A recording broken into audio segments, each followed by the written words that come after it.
Abraham. Good morning, everybody. So what we're doing here today, we're speaking about Abraham, the father of Judaism, the father of monotheism, and I'm actually basing the this teaching on Rabbi Sacks's essay on this, and that's the basis for that. And certainly, whenever one learns and reads Rabbi Sacks, it's always going to be quite quite profound. And please God, you'll get a lot out of this morning. So we're really focused. There's a lot to talk about Abraham, but I'm really focusing on those aspects of leadership that he had in bringing monotheism to the world, and therefore this is something really we could all relate to in our own lives as well, as many of you are leaders in your own communities. Perhaps Barry, lead on. All right. Welcome to everybody. Abraham is without doubt the most influential person who ever lived. Today, he is claimed as the spiritual ancestor of 2.3 billion Christians, 1.8 billion Muslims, and 14 million Jews, more than half the people alive today. Yet he ruled no empire, commanded no great army, performed no miracles, and proclaimed no prophecy. He is a supreme example in all of history of influence without power. Yeah. Rabbi Sacks. Yeah, so this theme of influence without power is a very prominent theme in Rabbi Sacks's writings, and certainly warrants a class on its own. But briefly, he points to many great leaders whose sole authority was vested in their power. And as soon as that power goes away, or that leader goes away, the influence that they had is negligible. Whereas there are other great leaders throughout humanity who yielded no power at all in their lifetime, but nevertheless their influence continues. And this certainly is the case with many great biblical prophets and religious leaders. So we're just going to do a part of this video just to give us an overview where we're going and what we're going to unpack. So I'm not going to do the whole. The most influential man who ever lived doesn't appear on any list I've seen of the 100 most influential men who ever lived. He ruled no empire, commanded no army, engaged in no spectacular acts of heroism on the battlefield, performed no miracles, proclaimed no prophecy, led no vast throng of followers, and had no disciples other than his own child. Yet today more than half of the 6 billion people alive on the face of the planet identify themselves as his heirs. His name, of course, is Abraham, held as the founder of faith by the 3 great monotheisms, Judaism, Christianity, and Islam. He is not like Noah, described as unique in his generation. The Torah tells us no tales of his childhood, as it does in the case of Moses. We know next to nothing about his early life. When God calls on him, as he does at the beginning of this week's parashah, to leave his land, his birthplace, and his father's house, we have no idea of why he was singled out. He is not a conventional religious hero. Yet never was a promise more richly fulfilled than the words of God to him when he changed his name from Abram to Abraham. For I have made you father of many nations. Today, there are 56 Islamic nations, more than 80 Christian ones, and the Jewish state. Truly, Avraham became the father of many nations. But who and what was Abraham? Why was he chosen for this exemplary role? There are 3 famous portraits of Abraham.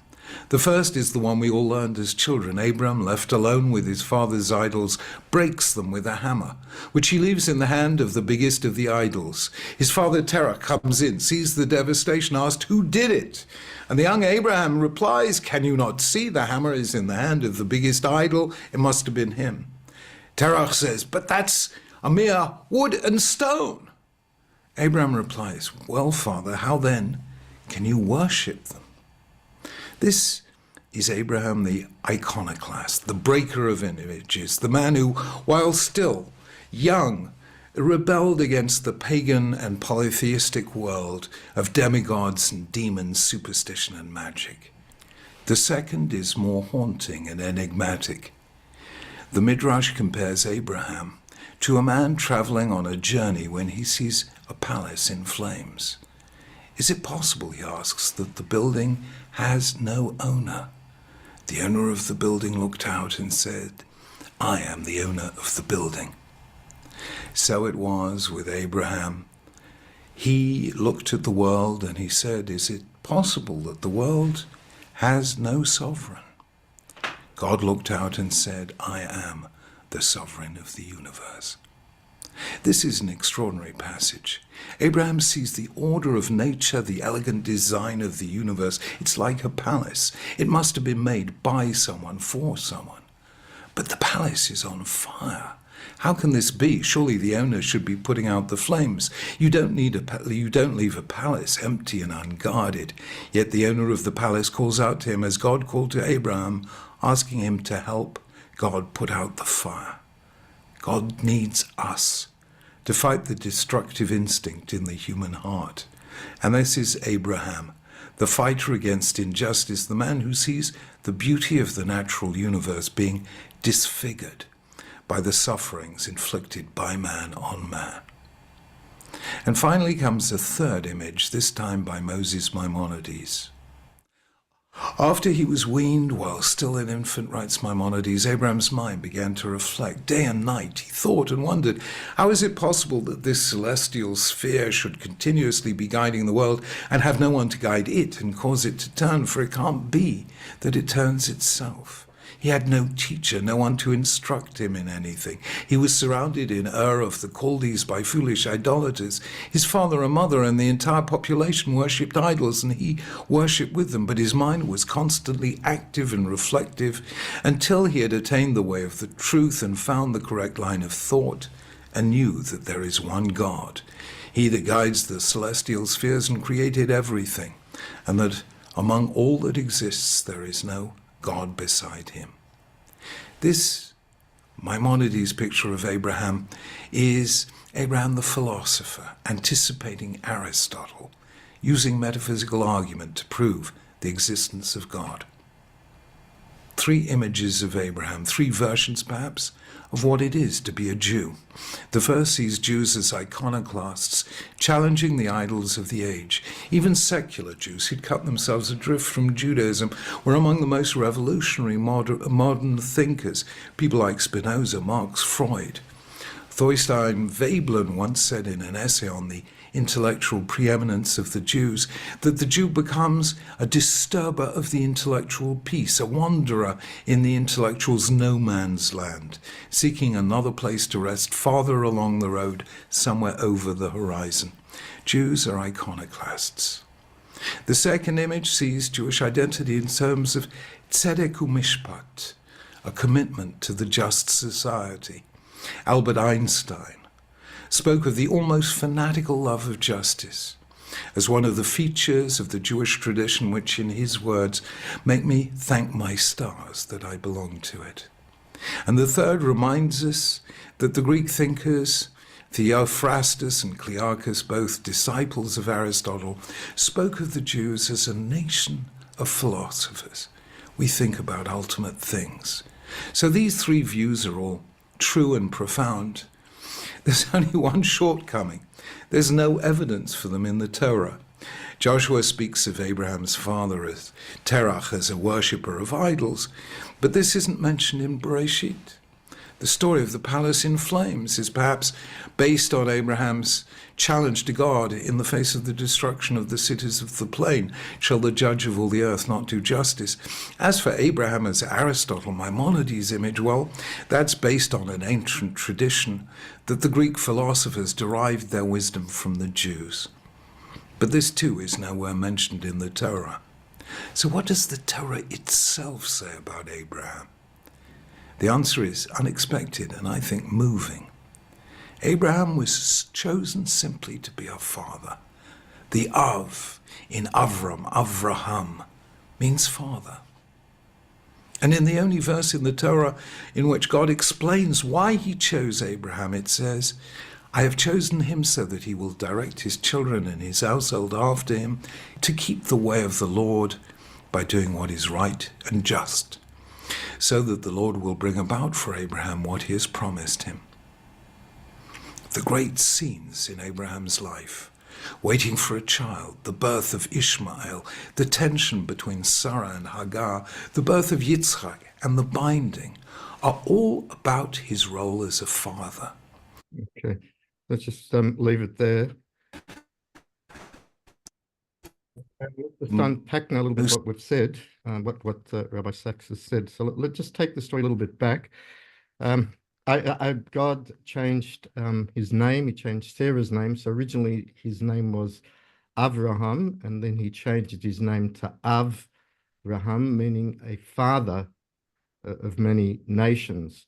And similarly, God changed Sarah's name. It was Sarai, which means my princess, which means to Sarah, which means a more general form of princess. Just to mention, in Hebrew, we believe that the Hebrew name channels energy. To the extent we still have a practice, and God forbid if a child is not well, seriously ill, we actually change his name and give him a name that reflects life, whether that's Chaim or Raphael or Tehil. So that's why God changed his name to really reflect that future role. What's interesting also, Abraham was actually born from the year of creation in the year 1948, and in the secular calendar 1948, obviously the founding of the state of Israel. So it's quite fascinating that we've got that parallel here of Abraham being born in that year from creation, and then subsequently the founding state of the Jewish people. His father was Terah, his mother was Amalia, and his father was in a good business at the time, selling idols. So his name, he was called Avraham HaIvri. Ivri, and we have that expression, a Hebrew. Ivri means he came from the other side. He came from the other side of the river, crossed the Euphrates River into the land of Canaan. But also at a deeper level, Ivri, he stood against what the rest of the world represented in that he introduced monotheism. So the reason why Jews are constantly wandering began in both wandering and wondering in this week's Torah reading. So Barry, can you nominate? Yeah, John, have you got that? The journey begins. Leave your land, your birthplace, and your father's house, and go to the land that I will show you. Your land. People adopt the standards and absorb the culture of the time and place in which they live. Your birthplace, we are influenced by friends and neighbours. Your father's house are shaped by their parents and the family in which they grew up. Yeah. So where we come from has a profound influence on us, whether certainly our father's home and our community, our land. Culturally, it influences us, and there's a lot of evidence to amplify this point. I just share with you there was a famous experiment in the 70s, which to this day they actually made a movie about it called the Stanford Experiment by a professor there whose name escapes me. But what he did, he role-played the students into guards and prisoners in a mock prison setting. So divided them up randomly. One half of the class became prisoners, and the other ones became guards, and he set them up in a simulated prison house. And what happened was, in the course of days, those that were prisoners became more authoritative. Those that were guards became more authoritative, and those that were prisoners some became submissive, but one prisoner felt it was his role to stand up to the guards, and these tensions developed. The point at the end of the experiment was actually stopped after a week, because the students had become so enmeshed in these roles, it was bringing about a tension. They actually made a movie about this as well. Just for the sake of time, I'll skip it today.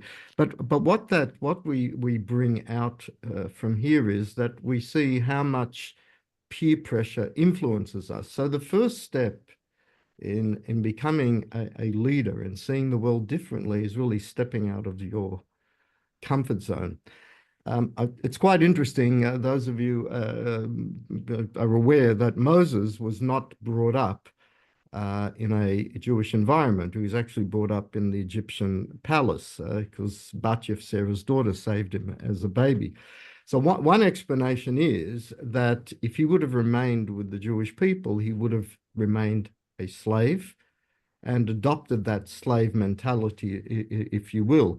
By being brought up in Pharaoh's palace, he had a different perspective of the world and therefore able to become a leader. So the first step for Abraham really to see the world differently is really leave that environment and your comfort zone. So the next thing he did, I mean, he became the father of monotheism, and he came to this logically. Here we just have one medrash, if you will, that tells a story. So Barry? Janine, how about you? Can you get that one? Yes. Yep, I can. Oh, sorry, you said Janine. Sorry, Michael. Janine, sorry, yeah, Janine. All right. What made Abraham a leader? Abraham the philosopher, Hashem the creator of the universe. As a small child, Abraham looked up at the sun and wondered if that could be the force which brought the world into existence. But then the sun set and the moon rose. Abraham likewise asked if the moon and the stars could be the heavenly forces guiding the world. But then the night ended and the sun returned. In time, Abraham recognized that there must be a greater force which created and guided the beauty and harmony of creation. Perfect design implies a perfect designer. Only an infinite God could have created a universe of such infinite beauty and precision. True. Yeah. So there's, again, one cannot conclusively prove that God exists, but certainly one of the most profound ways, if a person has an open mind, is really the design and beauty, not only of the universe, but really the human body itself, how perfectly it functions. And this really cannot be a random event. One of the great parables that the rabbis speak about is the following ones, really to illustrate this point. Barry? All right, coming down the list, I've got Michael. Nick, how are you there, Michael? Can you see that? I sure can. Thank you. A group of non-believers came to a rabbi's house to debate the existence of God. When they arrived, they noticed a poem written in beautiful calligraphy. They asked, "Who wrote this?" The rabbi said, "A bottle of ink toppled over and piled..." Spilled. Yeah. Oh, there's an S missing, yeah. Spilled on a page, and this is the result. "Impossible," they protested. "Each letter is distinct and beautiful. But more than that, the letters align themselves with just the right other letters to form words. And the words combine from brilliant thoughts. Such craftsmanship and depth can't be the result of ink randomly spilled on a page." The rabbi returned to the questioners and said, "Look at the world. It is infinitely more complex than this poem. If there's a creator behind this, how much more so is there a creator behind the universe itself?" Yeah. So again, if one really just looks with an open eye, one sees the beauty of the universe. But in other words, it's all coming back to Abraham, how he logically came in the first instance to understand God. But let's just hear from Rabbi Sachs now. What to the atheist? Very simple.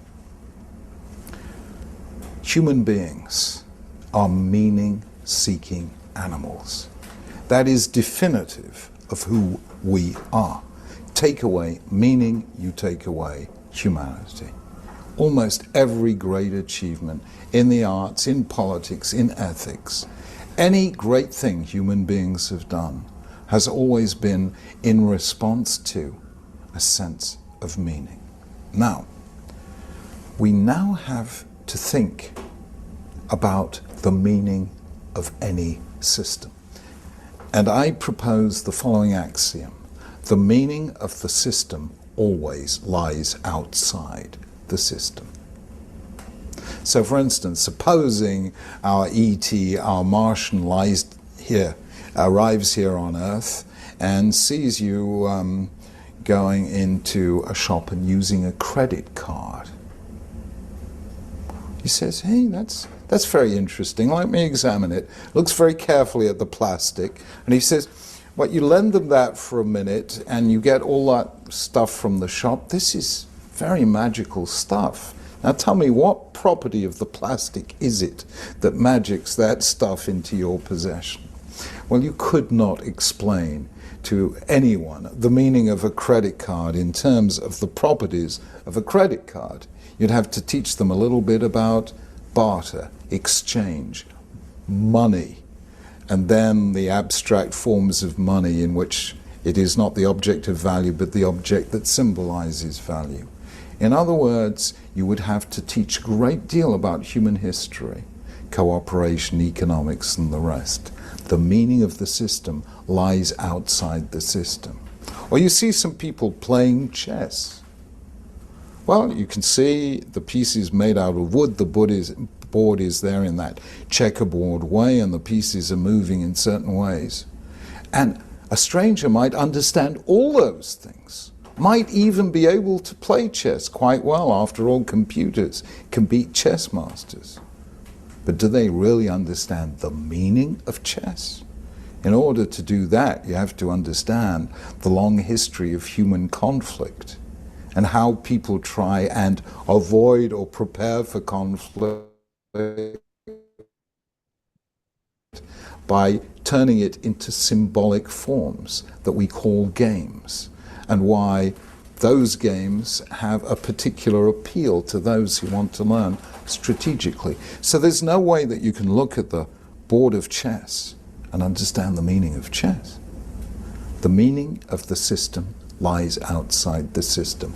Therefore, the meaning of the universe lies outside the universe. And either you believe there is something outside the universe, or you believe in a meaningless universe. That is why atheism can never answer the question of the meaning of the universe. And without meaning, we are less than human. There's always profound thought. Very much so. Yeah, I mean, just on a personal note, I mean, obviously the most difficult thing for believers is when we counsel people that are suffering, that have terminal illness, and obviously the question comes up whether explicitly or in their minds as to where is God. And certainly none of us are here, as particularly in the ministry, are here to explain suffering to people, but if one acknowledges and understands that there is a God, there must be meaning, and there is meaning in suffering. And even though we don't have an answer for them, a person, God forbid, who is suffering or has an illness or in pain, understands there must be some divine purpose here in me going through this journey. And I've seen that gives people comfort. The other hand is, if one says, well, there is no God, well, therefore, there is no question then as to regards to your suffering. If there is no God, well, you're suffering because that's nature. And that certainly doesn't give a person comfort as to why he has to go through this. And I think meaning, as he touches upon, is so important in every aspect of our lives.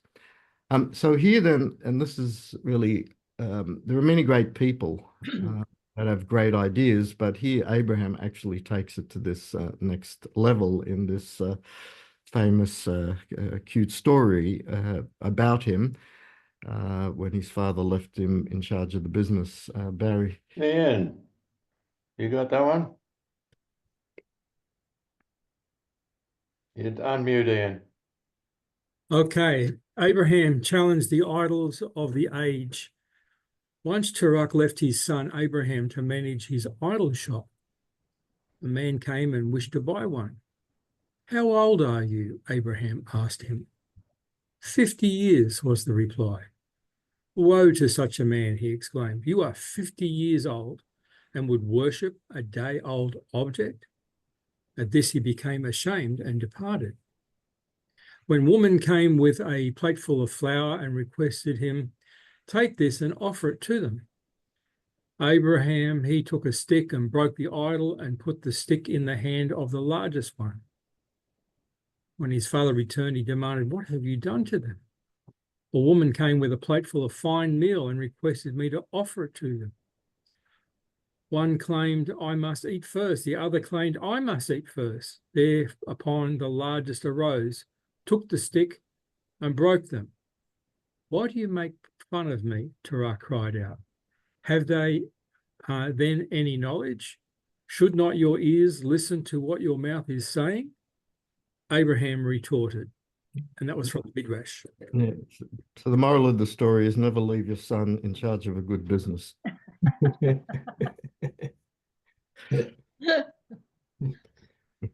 You see, he took action.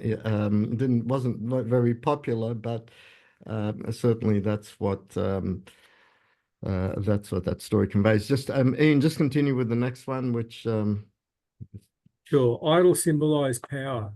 We make a mistake when we think of idols in terms of their physical appearance, statues, figurines, icons. In that sense, they belong to the ancient times we have long outgrown.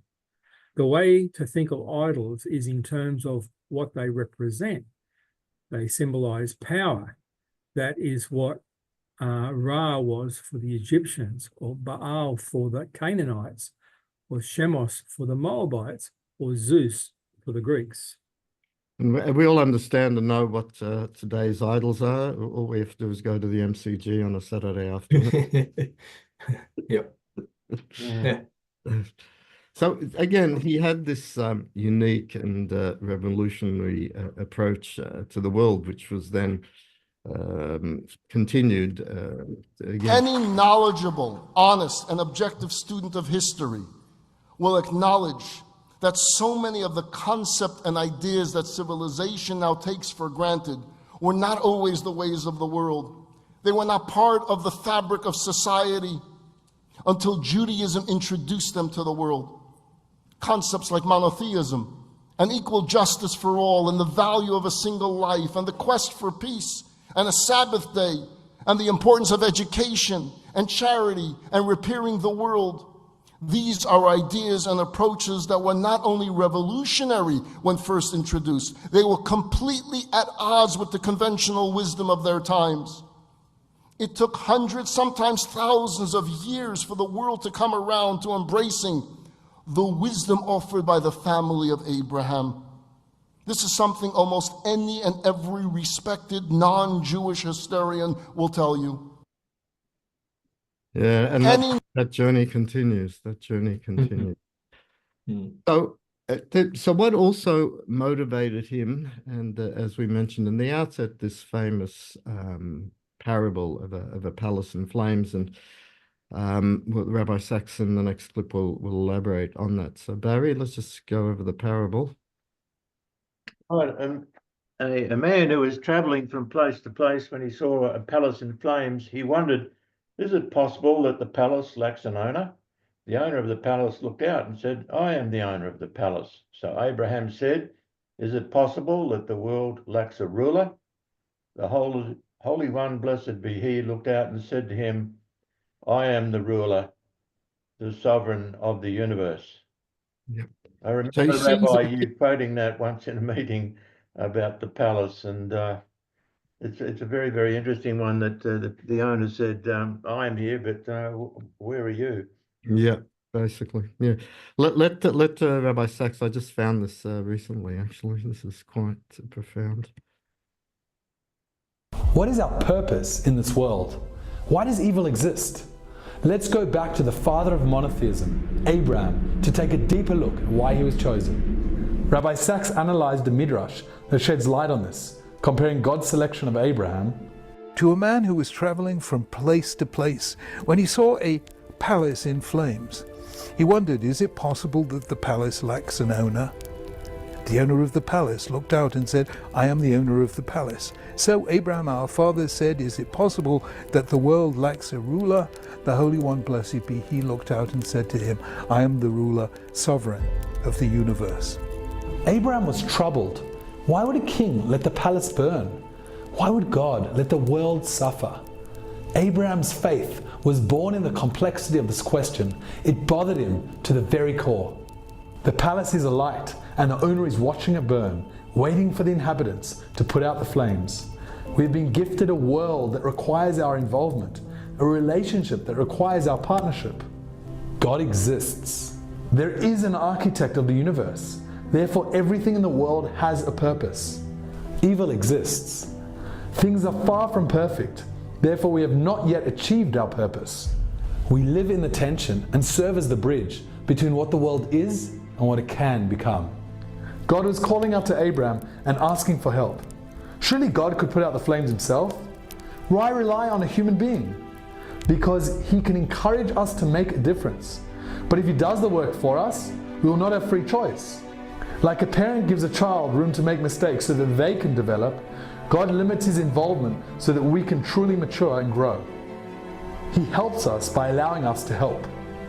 I believe that Abraham is the father of faith, not as acceptance, but as protest. Protest at the flames that threaten the palace, the evil that threatens God's gracious world. We fight those flames by acts of justice and compassion that deny evil its victory and that bring the world that is a little closer to the world that ought to be. No single person can put out all the flames, but each of us can make a difference. So what is burning around you? How can you help save the palace? I think there's ample opportunity today, Yeah, that's for sure. each in our own way. Rich. Yeah, so here's and really here is the next aspect is that Abraham stands up for injustice. The case of the city of Sodom. Actually, Barry, somebody to read. Who have we got there? Joy, are you there? No? Esther? Yes, I try. Um, Abraham protest against injustice. Abraham said to Hashem on the destruction of Sodom, shall the judge of all the earth not do justly? Abraham was the first person in recorded history to protest the injustice of the world in the name of God, rather than accept it in the name of God. I mean, the classic example, as we've discussed as well, is by Noah.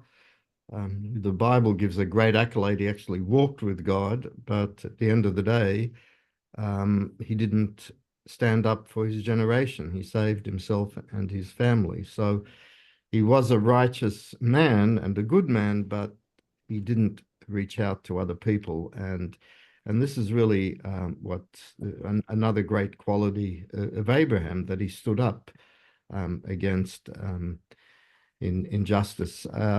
This is the final clip of Rabbi Sachs. Just to give some background, This, I believe, could be one of the last clips, if not the last clip that he made before he passed away. One can really see the gauntness in his face. It's just a short clip. It was done at the tail end when two women did an interview with him, and she just provides an anecdote of something he said to his mother about about the question of why evil exists in the world. But if you look and listen carefully, he's really reflecting upon his own situation, knowing that his days are numbered. A beautiful quote. You just did. I started off telling you about my parents, and it just comes to mind. I remember my father said to us that the last time he saw you, you remembered my mother had asked you a question, why do bad things happen to good people? And you said to my father, tell your wife, I still don't have an answer for her. I was wondering if you had any more insight. Yes, I do, actually. Oh.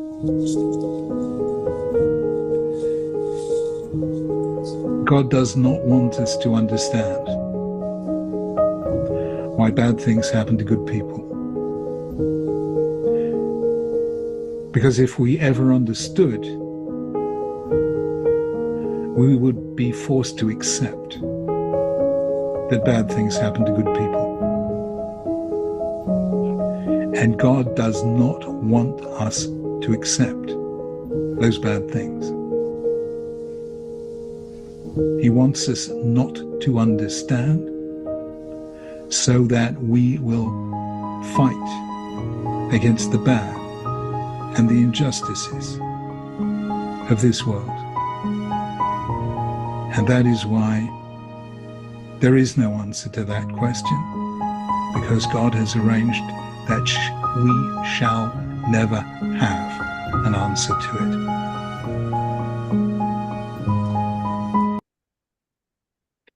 Profound.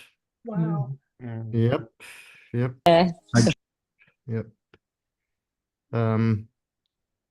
One of the harshest decrees against the Jewish people was in Tsarist Russia, where every town had to provide a quota of boys to go to the army, the military, not just for a couple of years actually, but for 25 years. And the purpose of the decree under Tsar Alexander was simply to uproot these boys from their Jewish backgrounds and lives.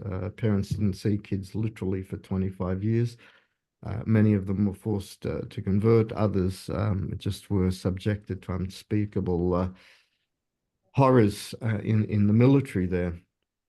And the story is told of two great rabbis that they need to do something to annul this horrible decree. And both were elderly, and they made a pact that whoever passes away, they will bang on the heavenly gates to annul the decree. One of the rabbis actually passed away, and weeks pass, and the decree is still in place. And his colleague, who's alive here on earth, is wondering why is the decree still in place? And one night, his colleague, the rabbi who passed away, comes to him in a dream and tells him that from where I stand, I can only see the good in what's happening. I can't annul this decree. It's up to you. I mean, this is the duality of life. I mean, whatever God does for good, sometimes it's revealed, sometimes it's not revealed. It's not for us to challenge God or ask God. I always say I'm not in a hurry to find out why God does things. I'm happy to understand and have faith. After 120, he'll explain what he does. It's up to us really to fight evil and do good and try to rectify the world as we see it. But the main thing, and this is really the final thought of what leadership means, actually, Barry, just wrap it up. Ham, have you got this? Yes. I want you, said God, to teach your children and your household afterward to follow the way of the Lord by doing what is right and just. Genesis 17. So ultimately, all these great ideals really begin with us and our families. So before we conquer the world, let's get our own household in order. And really from there, that's a spring towards perfecting our communities and society in general. Start with your own children. So certainly in terms of Abraham, we've learnt what leadership means. To be a leader, you've really just got to step out of the narrative first and see things differently, as he did at that time. He physically left his home, but what it symbolically means is take another look at the world and see it from different eyes. In his day, it was really eradicating paganism and bringing people to understand that there is one God. And at that time, it was a radical teaching. I mean, and again, the second part of leadership is not just to leave the theory, to go out there. He had an inn at the crossroads, brought people into his tent. He gave them to eat, he gave them to drink, and then he asked them to bless God. And they asked, who's God? And he explained who God was, the creator of heaven and earth. And he never rested, and he always stood up. He protested injustice, even when it came to fighting this ideal with God. And certainly a number of things we can draw for our own lives and within our homes in particular, and in our communities. So on that note, let's just end the session. It's so diametrically opposed, isn't it, to what we see around us today, where leadership is about influence, as Rabbi Sachs says, and it's so different to what we see around us, where those in control are attempting to get us to, I'm going to say follow, but perhaps conform isn't the better word, by other means, by legislative controls and so on. And what we see around us today is not leadership by influence, but leadership by power. And that lends to corruption, doesn't it? Yeah. Just on the opening note, by the way, Donna, Andrew Wallace in Queensland did protest. Yes, he did. Yeah. I'd like to encourage you, Barry. I just want to stop. John, are you there? No, I just stopped. Can I stop there? Yes. Yeah, the recording stopped. It has stopped? Yeah, okay. Yeah. No, yeah. I'm stopping now. Yeah. I want to make